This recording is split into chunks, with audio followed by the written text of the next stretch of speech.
everyone, hope you all are doing fine and your mathematics is going good.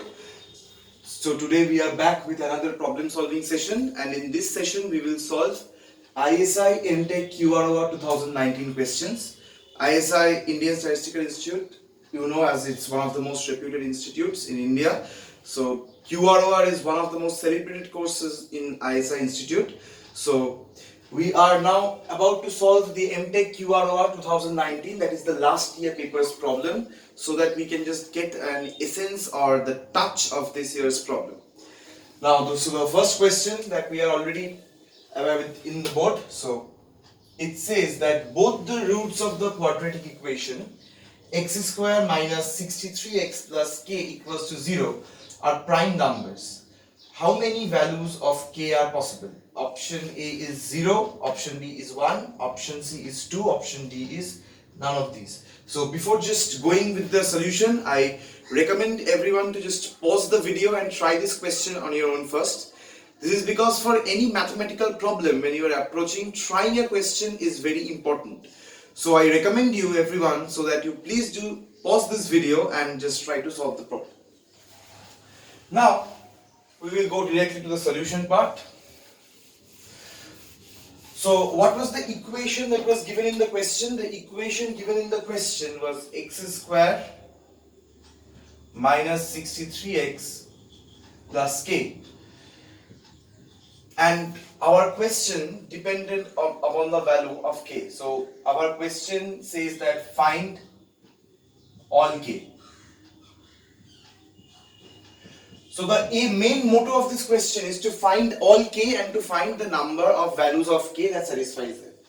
Now, in a question where we have the variable coefficients, the general trick is, so today I'll just give you a trick for solving such types of question. So suppose you have an equation or you have any problem. In that problem you have variable things, but at least one of the thing is known to you.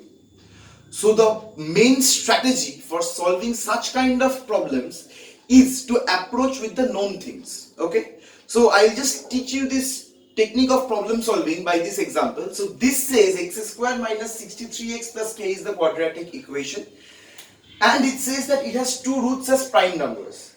Now if the value of k was given, then we could have easily find out the roots. But the fact is that the value of k is not given, and therefore the coefficient there is not definite. It's a variable coefficient. But what did I say just now? I said that you need to find what is the invariant or what is the definite part of the question. The definite part of the question is minus 63x, the coefficient of x, and the coefficient of x square. And these will eventually help us to solve the problem. So let the roots be alpha and beta. So let the roots be alpha and beta. So sum of roots, what we know? So I am just going to the general theory of quadratic equation in the Vieta's relation. Sum of roots is 63 and product of roots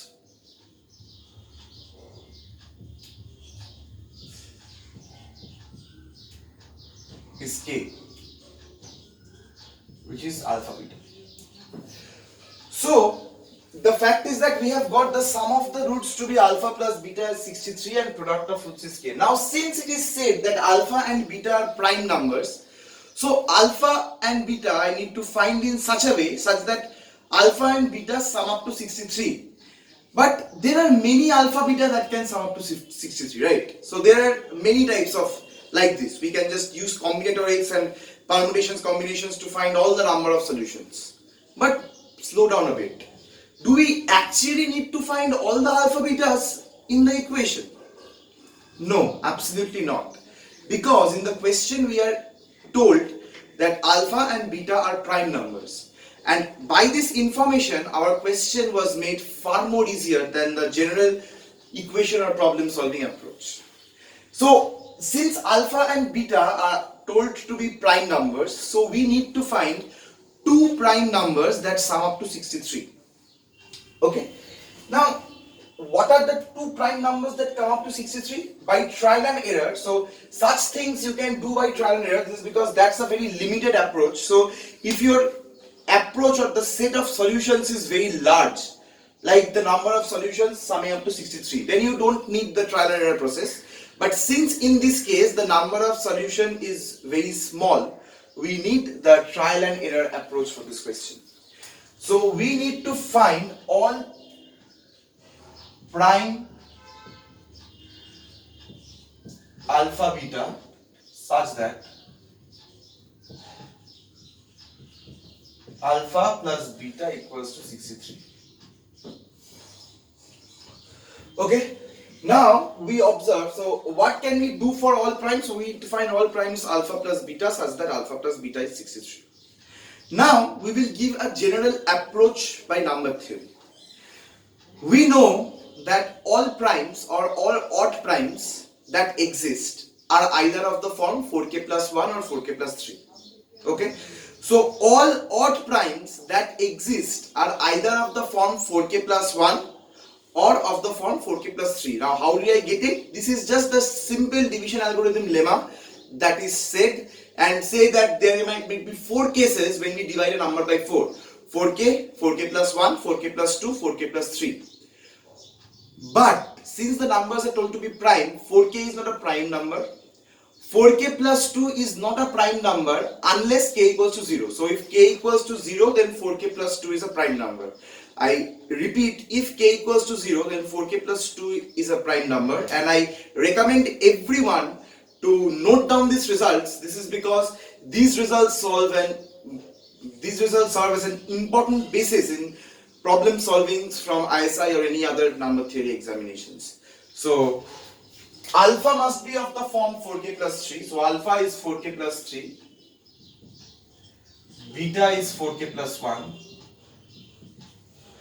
or alpha is 4k plus 1, beta is 4k plus 1, or alpha is 4k plus 3 and beta is 4k plus 3.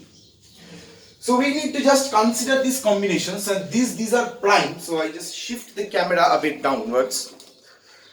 Now since these are prime, so alpha is 4k plus 3, beta is 4k plus 1, or we can have alpha 4k plus 1 or beta 4k plus 1, or we can have alpha 4k plus 3 and beta 4k plus 3.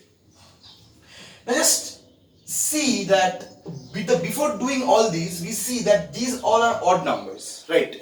So we see that we are considering only odd primes here, so that those all are odd numbers. But the summation here is an even number, isn't it? So what did I say? I said that what are the primes that we considered, they are all odd numbers, but the summation is an odd number. So how can summation of two odd numbers be an odd number? It is never possible. We can understand that odd plus odd is always even. Therefore, alpha and beta cannot both be odd numbers. So I hope I am not getting the thing clear to you. So let me just repeat it again. Alpha plus beta is 63. So one thing that is sure, that is alpha plus beta cannot both be odd numbers, because sum of two odd numbers is always an even number. We can just verify it by the fact that we can take 2k plus 1 or 2k plus 2, 2k plus 1 and 2k plus 1 and just add, so you can get a multiple of 2. But the main fact is that two odd numbers cannot sum to an odd number. So two odd numbers has to sum to an even number. But the sum is given as odd number. So if the sum is an odd number, we can just try from the backward logic that then alpha and beta are not both odd numbers. So one of them must be even, but one of them is even and alpha or beta are said to be primes. So I need to find a number which is even as well as a prime. What is that number? And that number is only 2. So alpha 2 or beta equals to 2. And since we have got this, we can easily get that in this case either beta is 61 or alpha is 61. So there are two solutions, 2, 61 and 61, 2. And in both the cases, the value of k remains the same. Okay, so there is only one possible value of k. So one possible value of k, and that is the correct answer. And according to the question paper, the correct option is B. So I recommend you that if you didn't get any part of the video, that any part of this solution, so you can just rewind it and play it again. This solution is quite lucid and clear, and no extra techniques or no extra as such, you can say, concepts are required for solving this problem. So you can just try it, and I believe that anyone who have tried this on their own would have approached the solution by themselves. And now I'll get down to the next problem. So now I'll get down to the next problem.